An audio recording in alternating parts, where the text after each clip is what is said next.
Bank staff అంతా వినయంగా విస్మయంతో ఎందుకు ఉన్నారో అర్థమైంది. వర్ణించరానంత ఆనందమనిపించింది సాగర్కి. బ్యాంక్ మేనేజర్ తమ బ్యాంక్ అతిపెద్ద కస్టమర్ అయిన 1000 కోట్ల అధిపతి అయిన సాగర్తో వినయంగా, సార్ మొత్తం 11 అంకెల అమౌంట్ 1000 కోట్లు.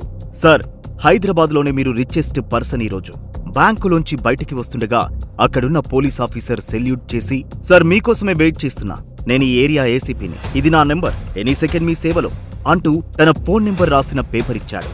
వైభవ్ సాగర్ కోసం వెయిట్ చేస్తూ కూర్చుని ఉన్నాడు. సాగర్ వచ్చి వైభవ్ ఎదురుగా కాలు మీద కాలు వేసుకుని కూర్చున్నాడు. పరామర్శలు అవసరం లేదు, సూటిగా విషయం చెప్పండి అన్నాడు. 800 కోట్లు కావాలి సాగర్ అన్నాడు వైభవ్. వైభవ్ చెబుతూనే ఉన్నాడు, మనం ఇన్వెస్ట్ చేసిన అన్ని కంపెనీలు దివాలా తీశాయి. తాతగారి ముందే ఆయన నిర్మించిన సామ్రాజ్యం కూలిపోవడానికి రెడీగా ఉంది. సాగర్, ఇది మన కుటుంబం పరువు సమస్యరా, మన కంపెనీ రాది అన్నాడు. ఆట మొదలైంది అనుకున్నాడు మనస్సులో సాగర్. ఓహో, మన కంపెనీయా? 3 ఏళ్ల క్రింద నన్ను ఇంట్లోంచి వెళ్ళగొట్టినప్పుడు ఎక్కడ పోయింది మన కంపెనీ? వైభవ్కి క్లియర్గా తెలుసు సాగర్ యొక్క పట్టుదల.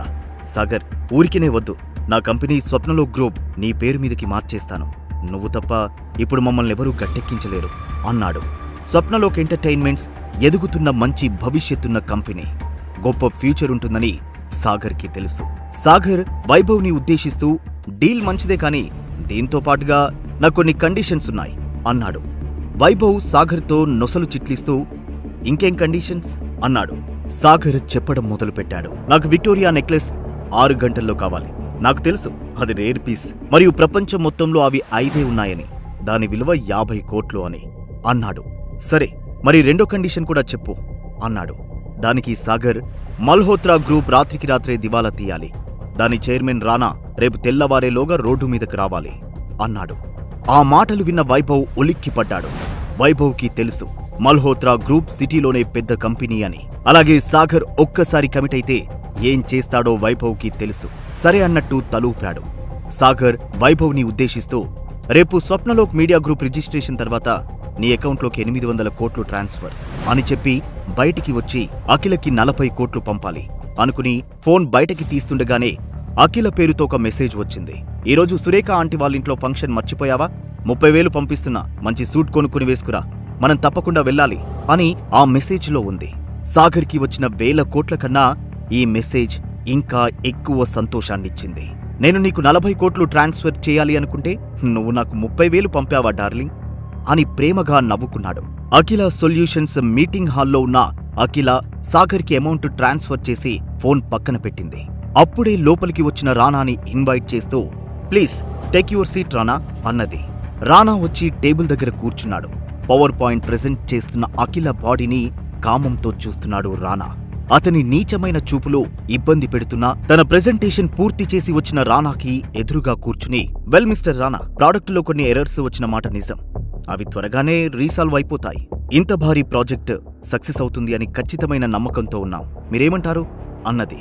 అఫ్కోర్స్ అఖిల, మీ ప్రాజెక్ట్ నచ్చింది, ఇన్వెస్ట్ చేస్తాం, మనిద్దరం కలిసి ప్రాజెక్టు చేయబోతున్నాం, కాబట్టి కలిసి సెలబ్రేట్ చేసుకుందాం అని సెలబ్రేట్ అనే పదాన్ని వంకరగా వత్తి పలికాడు. అతని మాటల్లోని డబుల్ మీనింగ్ అర్థమైన అఖిల, సారీ రానా, ఈరోజు నాకు ఫ్యామిలీ ఫంక్షన్ ఉంది అన్నది. సరే అఖిల, మనం కలిసి పార్టీ చేసుకున్నాకే డీల్ ఓకే చేద్దాం అన్నాడు నవ్వుతూ. వీడితో పార్టీకి వెళ్తే తప్ప డీల్ సెట్ అవ్వదు, ఇప్పుడెలా అని దీర్ఘాలోచనలో ఉండగా ఆమె ఫోన్కి ఒక మెసేజ్ వచ్చింది. చూస్తే అందులో ఆమె అకౌంట్లో 40 కోట్లు జమ అయినట్టు ఉంది. సంతోషంతో కూడిన షాక్తో రానా వైపు చూసింది. రానా తత్తర చూపులు చూస్తున్నాడు. ఇంతలో మరో మెసేజ్ సాగర్ నంబర్ నుండి వచ్చింది. అఖిల, నీ అకౌంట్లోకి 40 కోట్లు ట్రాన్స్ఫర్ చేశా, ఎక్కడివి, ఎలా అనే ప్రశ్నలు అడగొద్దు, టైం వచ్చినప్పుడు నేనే చెబుతాను, ప్రస్తుతానికి నీ ప్రాబ్లం సాల్వ్ చేసుకో అన్న సాగర్ మెసేజ్ చూసిన అఖిల మొహంలో ఒక్కసారిగా ఒక గర్వంతో కూడిన సంతోషం, ఆ వెనువెంటనే ఒక అనుమానం. సాగర్కి ఇంత డబ్బు ఎలా వచ్చి ఉంటుంది? సాగర్ ఏ తప్పు చేయడు, నాకా నమ్మకం ఉంది అనుకుని రానా వైపు తిరిగి ఆత్మవిశ్వాసంతో, ఓకే మిస్టర్ రానా, నేను మీ పార్టీకి రావట్లేదు, మీరు మీ ఇన్వెస్ట్మెంట్ అవసరం లేదు, ఇక మీరు బయలుదేరండి అని అక్కడి నుండి వచ్చేసింది. అఖిలకి డబ్బెంత అవసరమో రానాకి బాగా తెలుసు. అసలేం జరిగిందో అనుకునే లోపే అతని ఫోన్ రింగ్ అయింది.